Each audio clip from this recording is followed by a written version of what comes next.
Okay, so the container tracking function that exists in Visco is actually provided by a third party called Vision, Vizion.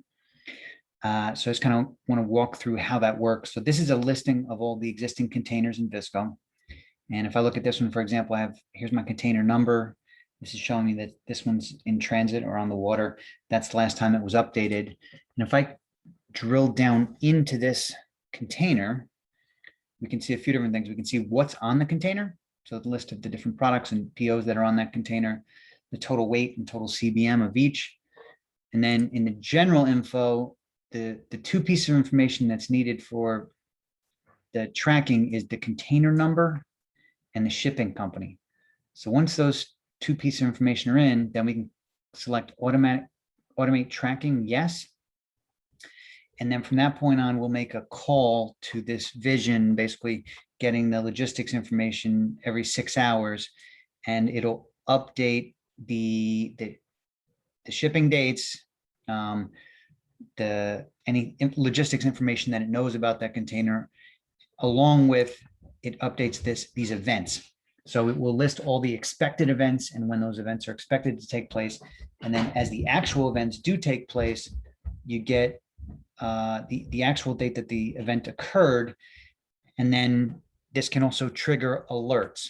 So these can be internal alerts that are just go to people within the company, or they can be alerts that go direct to the customer. So if this is a container that's shipping direct to a customer, you can have the alerts go directly to them. And those alerts can be kind of take one of two forms.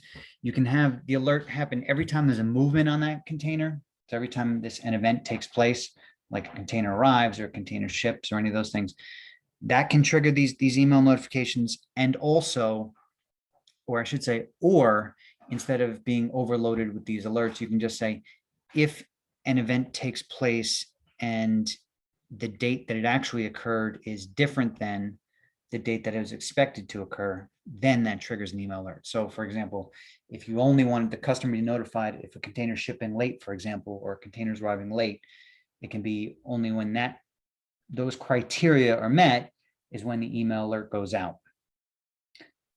So what happens then is as the container is moving and these events are happening and these dates are changing, that gets reflected automatically in the system. So on your reports that you're pulling in a system will show you the most updated information that becomes available. And then also you have these alerts to make sure that everyone's notified of what's going on.